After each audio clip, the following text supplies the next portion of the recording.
दोस्तों, जय माता दी। आज हम एस्ट्रोलॉजी में एक विशेष विधा की बात करने वाले हैं। इंग्लिश में इसे न्यूमरोलॉजी कहा जाता है और हिंदी में इसे कहा जाता है अंकशास्त्र। अंकशास्त्र एक बहुत प्राचीन विद्या है और हमारे यहाँ इसका उपयोग होता रहा है। जब हम न्यूमरोलॉजी की बात करते हैं, अंकशास्त्र की बात करते हैं, तो ये कहीं ना कहीं हमारी वैदिक एस्ट्रोलॉजी से भी जुड़ी हुई प्रतीत होती है।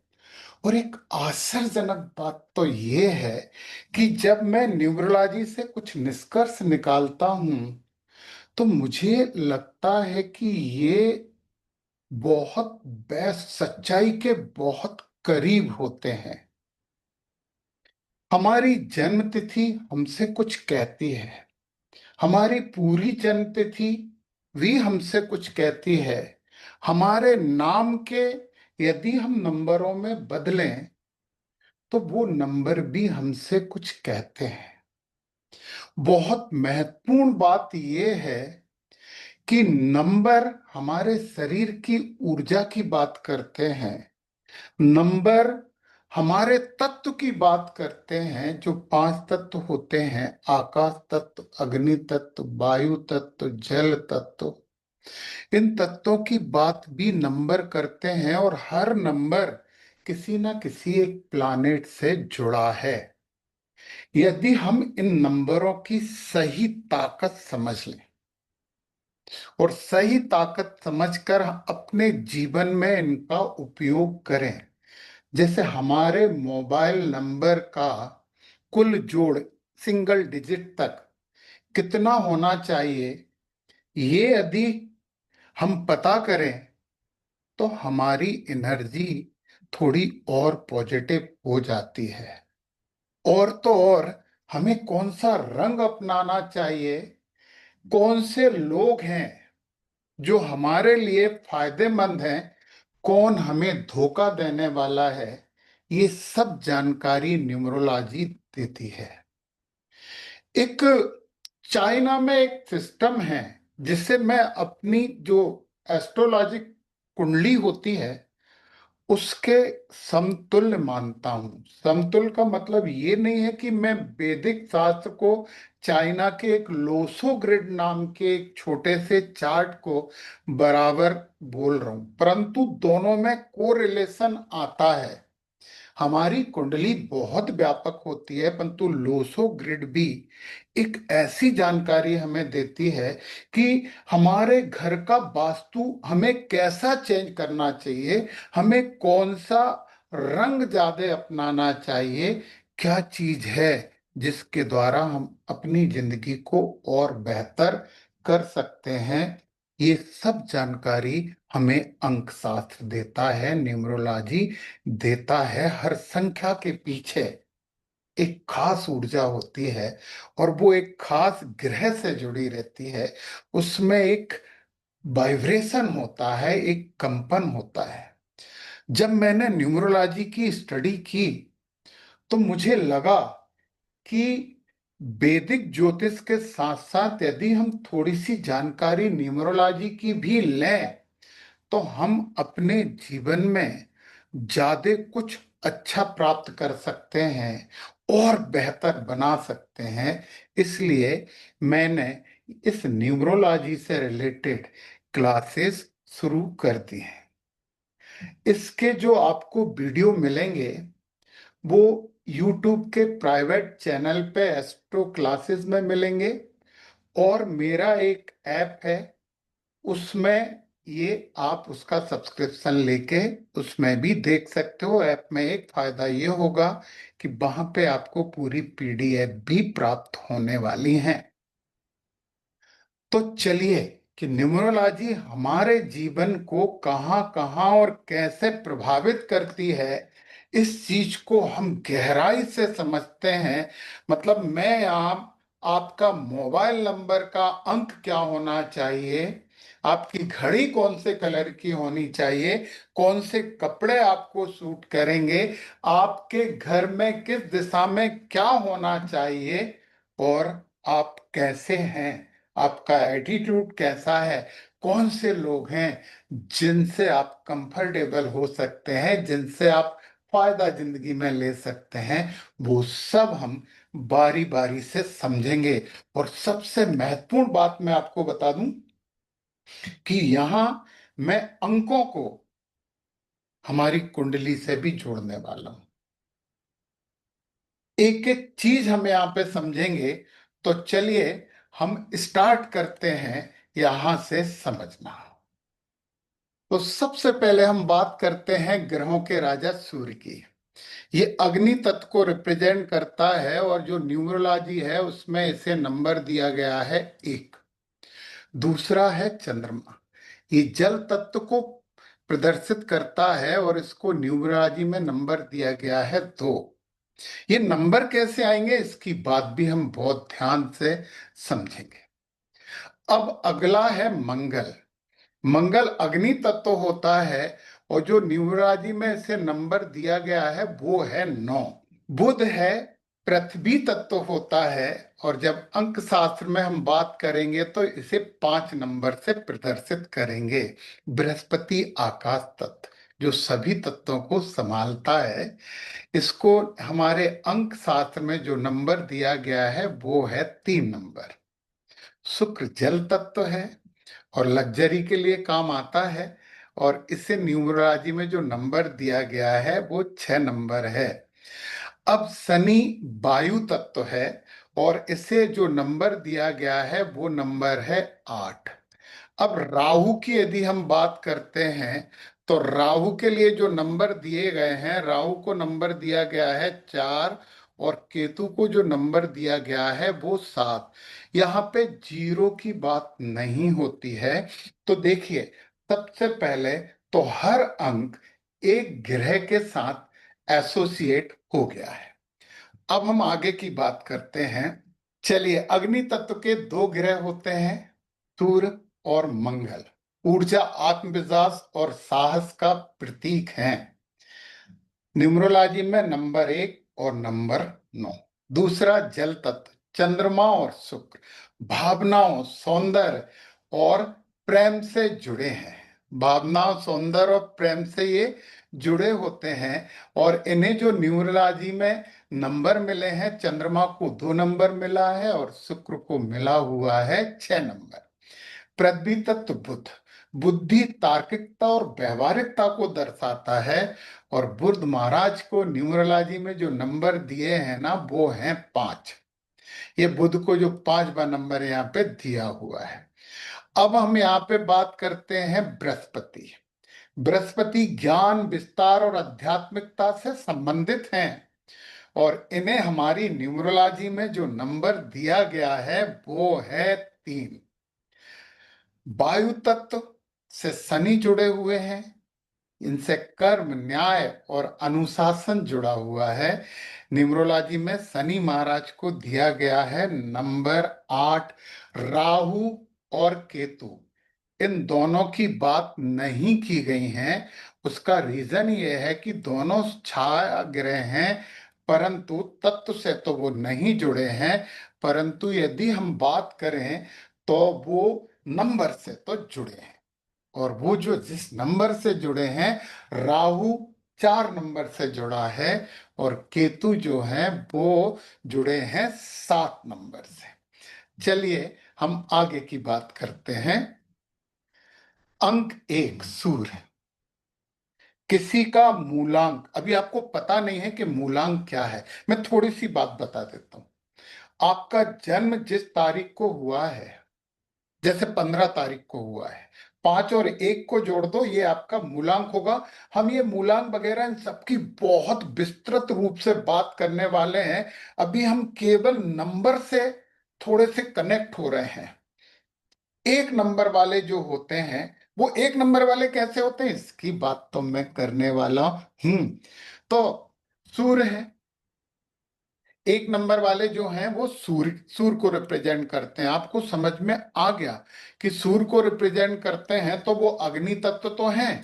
तो जब हम बात करते हैं कि उनमें नेतृत्व क्षमता होती है, बहुत आत्मविश्वास होता है, निर्णय शक्ति बहुत अच्छी होती है, स्वाभिमानी होते हैं, आगे बढ़ने की प्रवृत्ति होती है, परंतु कुछ दोष आ जाते हैं।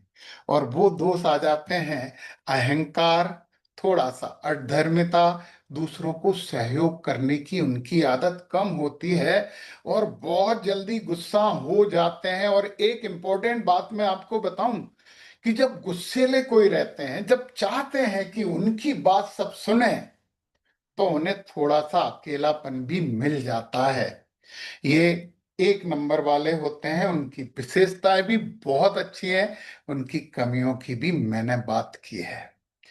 अब जो हमारे दूसरा है चंद्रमा, जिनका 2 अंक होता है, 2 अंक से जो जुड़े रहते हैं, वो बहुत भावुक होते हैं, सहानुभूतिपूर्ण होते हैं, मतलब मूडी होते हैं, स्विंग होता है उनका दिमाग, सहयोगी होते हैं, आर्टिस्टिक होते हैं, अच्छा बड़े विनम्र होते हैं, लोगों से एडजस्ट कर लेते हैं, और कल्पनाशील रहते हैं। कल्पना बहुत अच्छी होती है, परंतु मानसिक रूप से ये लोग अस्थिर हो जाते हैं थोड़े से।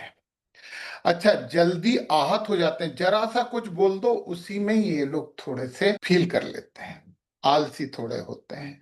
अच्छा, दूसरी चीज ये है कि ये डिसीजन मेकर अच्छे नहीं होते, इन्हें कोई ना कोई ऐसा चाहिए जो इनके लिए डिसीजन ले ले। अब मैं बात कर रहा हूं अंक 3 की। गुरु बृहस्पति इसके लॉर्ड है। आप अंक को जो ग्रह से जुड़े हैं वो ग्रह मान के चलोगे तो आप बहुत अच्छा समझोगे और अच्छा कर पाओगे। गुरु आकाश तत्व वाले होते हैं, ज्ञानी होते हैं, बहुत अच्छा बोलते हैं, आशावादी होते हैं, धार्मिक प्रवृत्ति होती है, कंस्ट्रक्टिव होते हैं। अच्छा, लोगों को जोड़ने का इनमें एक विशेष गुण होता है। परंतु पता है, इन्हें अपने ज्ञान का थोड़ा सा अहंकार होता है, दिखावा करते हैं। ये चाहते हैं कि लोग उन्हें माने, लोग उनकी नॉलेज को सराहें, खर्च कर देते हैं व्यर्थ में। थोड़ा जिद्दीपन इनमें आ जाता। अब ज्ञानी है तो जिद्दीपन आ जाएगा। तो क्या उन्हें ज्ञान ये नहीं बताता कि वो जिद कर रहे हैं, परंतु नहीं, उन्हें ज्ञान को प्रदर्शन करना है, उन्हें ज्ञान को प्रदर्शित करना है, लोगों को उनसे प्रभावित होना चाहिए। और पता है, कई बार ये है कि ये बहुत ज्यादा आत्मविश्वासी होते हैं। कोई भी चीज एक लिमिट तक तो हमारे लिए ठीक है, परंतु उससे ज्यादा यदि होती है तो फिर थोड़ी सी दिक्कत होती है। तो ये इनकी एक दिक्कत होती है कि अति आत्मविश्वासी होते हैं। अब हम अगली बात की बात करते हैं, और वो है हमारे अंक 4। और अंक 4 जो हैं वो राहु महाराज के अंक होते हैं। राहु महाराज के अंक से आप लोग कुछ गलतफहमी मत रख। राहु प्रमुख होते हैं, परंतु मेहनती, संघर्षशील, नवचार प्रिय, ये नई चीज, टेक्नोलॉजी बहुत अच्छा समझते हैं, टेक्निकल होते हैं, तो नई नई टेक्नोलॉजी में खोज कर लेते हैं। ये सॉफ्टवेयर डेवलप बहुत अच्छा करते हैं, और तो और ये वायरस भी बहुत अच्छा बना देते हैं। व्यवहारिक होते हैं, स्थिरता, योजनाबद्ध जीवन होता है, परंतु बहुत जिद्दी होते हैं। पता है, हर किसी पे शक करते हैं, हर किसी पे संदेह करते हैं, असामान्य सोच होती है, हट बहुत ज्यादा है, जिद तो बहुत ज्यादा है। और पता है, ये इन्हें कई बार ऐसा एक भय लगा रहता है कि यार ये सुरक्षित नहीं है, इन्हें कहीं ना कहीं कुछ समस्या है। तो ये 4 अंक वाले होते हैं। अभी मैं जब आगे इन अंक का मतलब बताऊंगा कि ये अंक आपसे कैसे जुड़े हैं, तब आप इन चीजों को अपने साथ जोड़ना। तो फिर आप देखिए कैसे कैसे कितना अच्छा कोरिलेशन आता है इसमें। तो आप जरूर कोशिश करिए इसे अपने साथ जोड़ने की। अब मैं बात कर रहा हूं अंक 5, बुद्ध बुद्धिमान, तीव्र बुद्धि, मतलब ये तो पैदाइशी पैदाइशी व्यापारी होते हैं, बहुमुखी प्रतिभा होती है। अच्छा, कहीं पे भी एडजस्ट हो जाते हैं, और यात्राएं इन्हें बहुत पसंद है, चतुर होते हैं, मतलब मान के चलिए कि थोड़े से ज्यादा ही चतुर होते हैं ये। मन इनका अस्थिर होता है। देखिए, अच्छी चीजें होती हैं तो बुरी भी चीज होती है, दुनिया में कोई भी चीज ऐसी नहीं है जो केवल अच्छी अच्छी हो। तो दिन होता है तो रात भी होती है। धैर्य में की इनमें बड़ी कमी होती है। दिखावा इन्हें बहुत पसंद है, और टाइम के ये बिल्कुल भी पंक्चुअल नहीं होते हैं। अब मैं अगले अंक की बात करता हूं, और वो अंक है आपका 6। और ये अंक जो 6 है, ये शुक्र महाराज का अंक है। बहुत अच्छा अंक माना जाता है, भौतिकता के प्रति बहुत ज्यादा अनुराग रखते हैं। पता है, इनके चेहरे पे एक विशेष आकर्षण होता है। ये एक विशेष आकर्षण रखने वाले लोग होते हैं। और पता है, ये हमेशा शक्ति प्रेम पूर्ण ये होते हैं। और स्वभाव सौंदर्य प्रिय, कला संगीत में रुचि रखते हैं। पता, सबका सहयोग करते हैं। इन्हें परिवार बहुत पसंद, परंतु आर्टिस्टिक होते हैं। मैं एक बात बताऊं, ये फिल्म इंडस्ट्री, बड़े बड़े गायक वगैरह जो भी लोग होते हैं ना, वो सब लोग जो हैं वो 6 प्रमुख वाले तो होते ही होते हैं। ये बात तो आप मान के चलो। ये विलास प्रिय होते हैं, भोगवादी प्रवृत्ति होती है। कई बार इनमें स्वार्थ देखा जाता है, कंफ्यूज होते हैं। अच्छा, थोड़े आलसी भी होते हैं। चलिए, परंतु एक बहुत अच्छा डिस, मैंने बोला कि ये लोग सुंदर नहीं होते, परंतु इनका चेहरा आकर्षक बहुत होता है। ये आकर्षण के केंद्र बन जाते हैं। अब हम बात करते हैं अंक 7 की। केतु का अंक है। आपको पता है कि केतु बहुत ज्ञानी है, और ज्ञानी है, और इसके साथ साथ उनका सिर नहीं है। तो आध्यात्मिकता तो होगी, परंतु दिशा की थोड़ी सी प्रॉब्लम रहती है। और पता, हर चीज से एक डिटेक्शन शो करते हैं, अरे हो जाएगा यार, कर लेते हैं यार। आध्यात्मिक होते हैं, सोचने की अच्छी प्रवृत्ति होती है, अंतर्ज्ञान प्रबल होता है, रहस्यमयी चीजें इन्हें बहुत पसंद है। परंतु अकेलापन इनके साथ रहता है, हर चीज से उदासीन रहते हैं, सामाजिक दूरी बनाते हैं, एनालिटिक बहुत जाते हैं, बहुत ही विश्लेषण करते हैं। और बता, बड़े मूडी होते हैं, मूड बदलते रहते हैं। अब हम बात कर लेते हैं अंक 8 की। ये शनि महाराज का अंक होता है, और शनि तो कर्मठ होते हैं। कर्मठता इनका बहुत बड़ा गुण है। अनुशासन प्रिय होते हैं, विचार स्थिर होते हैं, और बड़े न्याय प्रिय होते हैं ये लोग। इन्हें न्याय पसंद है। परंतु यार, निराश बहुत जल्दी हो जाते हैं, जिद्दी भी बहुत रहते हैं।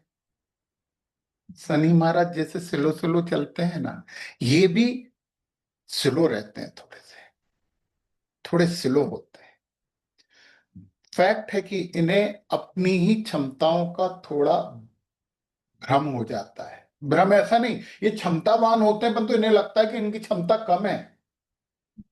स्वभाव कठोर होता है, सीधे सीधे मुंह बात नहीं करते हैं ये लोगों से। इन्हें तो तुरंत टेढ़े हो जाएंगे जरा सी देर में। तो ये इनकी समस्या है। परंतु अच्छे लोग होते हैं, मेहनती लोग होते हैं। अब जो अंक शास्त्र का हमारा अंतिम नंबर है 9। सामान्यतः इसे बहुत पवित्र नंबर माना जाता है। ये मंगल का नंबर है। इसलिए जब हम कुछ नाम के नंबर डिफाइन करते हैं, तो हमारी जो वैदिक जानकारी है उसमें अंग्रेजी की वर्णमाला के एक भी अक्षर को 9 नंबर नहीं दिया गया है। 9 नंबर नहीं दिया है, उन्होंने कहा ये पवित्र नंबर है। अब ऐसा नहीं है कि 9 नंबर आएगा नहीं, 9 तो आएगा।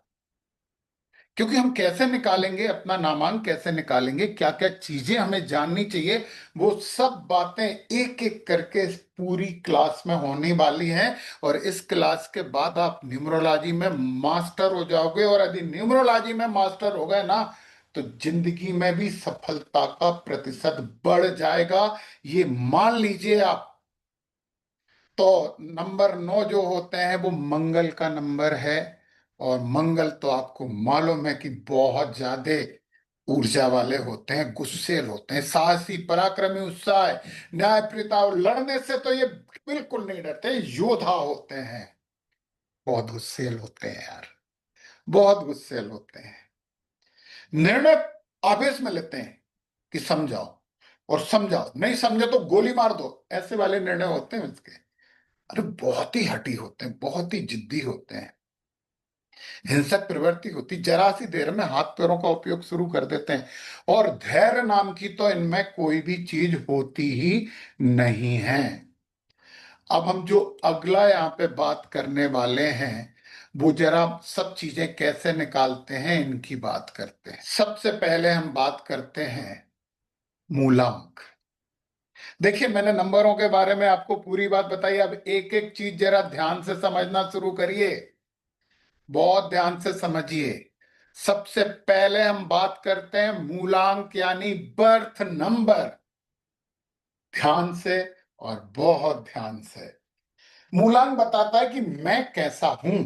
मूलांक जन्म तिथि से प्राप्त करते हैं। जन्म तिथि से मूलांक कैसे प्राप्त करते हैं, ये बात तो मैं आपको अभी के अभी बताने वाला हूं, और समझते भी हैं मूलांक। जैसे आप किसी महीने में, आप 17 तारीख को आपने जन्म लिया, आपकी जो जन्म हुआ है वो 17 को। आपको पता है इसे क्या करना पड़ेगा, आपको करना पड़ेगा 1 + 7, और ये 7 होके आ जाएगा आपका 8। तो आपका मूलांक हो गया 8। मैं फिर से आपको बता रहा हूं कि आप यदि 23 तारीख को जन्मे हैं, जन्म है 23 तारीख, तो आपको क्या करना है, आपको 2 + 3 करना है, और 2 और 3 बराबर हो जाते हैं 5। अब आपको समझ में आ रही है मूलांक कैसे निकालते हैं। यदि आप 1 तारीख को जन्मे हैं तो आपका मूलांक 1 है, 2 को जन्मे हैं तो 2 है, 3 को जन्मे हैं तो 3 है, 6 को जन्मे हैं तो 6 है, 8 को जन्मे हैं तो 8 है, 9 को जन्मे हैं तो 9, 10 को जन्मे हैं तो, यदि आपका आपका डेट ऑफ बर्थ है 10, तो आपको क्या करना पड़ेगा, एक में जीरो को जोड़ना पड़ेगा ना। जब एक में आप जीरो को जोड़ेंगे तो क्या आएगा, 1 आ जाएगा, तो आपका मूलांक 1 हो गया। तो मूलांक निकालना निश्चित ही आप समझ गए हो। यदि किसी महीने की आप 31 तारीख को आप जन्मे हैं, मैं यहाँ पे नीचे करता हूं, आप 31 तारीख को जन्मे हैं, तो आपका जब मूलांक की बात की जाएगी वो 3 + 1, यानी कि आपका मूलांक हो जाएगा 4। राहु महाराज का मूलांक है, परंतु हम इससे बिल्कुल भी दुखी हो नहीं सकते, बिना दुखी के भी हम ये काम कर ले, मतलब बिना दुखी हुए भी हम इसे समझ लें, क्योंकि हर अंक की कुछ ना कुछ अपनी विशेषताएं होती हैं, तो इन चीजों को आपको समझना है। तो मूलांक का मतलब तो आप बहुत अच्छे से समझ चुके हैं, और अब मैं बात करने वाला हूं। अच्छा, मूलांक जन्म तिथि से प्राप्त होती है, ये व्यक्ति के स्वभाव, गुण और दोष और व्यक्तित्व को प्रतिनिधित्व करता है।